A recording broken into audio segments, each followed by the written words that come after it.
देखिए, ये बड़ी हर्ष की बात है और आज बड़ा एक आश्चर्यचकित भी मैं कहूँगा हुए कि जब ये जो परिणाम थे Q1 के rate of growth of GDP वो 7.8% का जब आया और आप देखेंगे कि जो आरबीआई के अनुमान थे उसके हिसाब से 6.5% का उन्होंने Q1 का अनुमान लगाया था।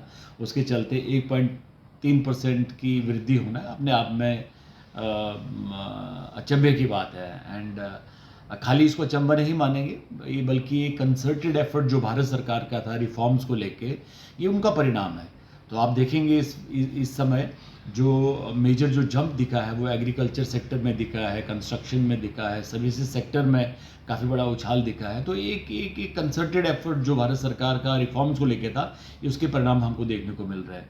और दूसरा, जितने भी लार्ज इकोनॉमीज है, बड़ी इकोनॉमीज है, टॉप 5 कह लो या टॉप 10 कह लो, we are the number 1 and fastest growing economy in the world. और आने वाले समय में भी हम देखेंगे Q2 Q भी इस तरह का जो मोमेंटम है, मैं अपेक्षा करूँगा इस तरह का मोमेंटम बना रहे। और जब एनुअल रेट ऑफ ग्रोथ की बात आएगी तो हम still we will be fastest growing economy in the world.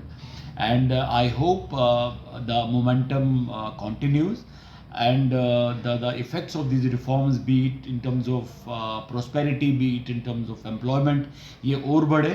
और आने वाले समय में नॉट ओनली दिस ईयर, आने वाले समय में भी जो फास्टेस्ट ग्रोइंग इकोनॉमी का जो प्लेटफॉर्म पे भारत बैठा है, ये कंटिन्यू करे और देश के नागरिकों को उसका लाभ मिले।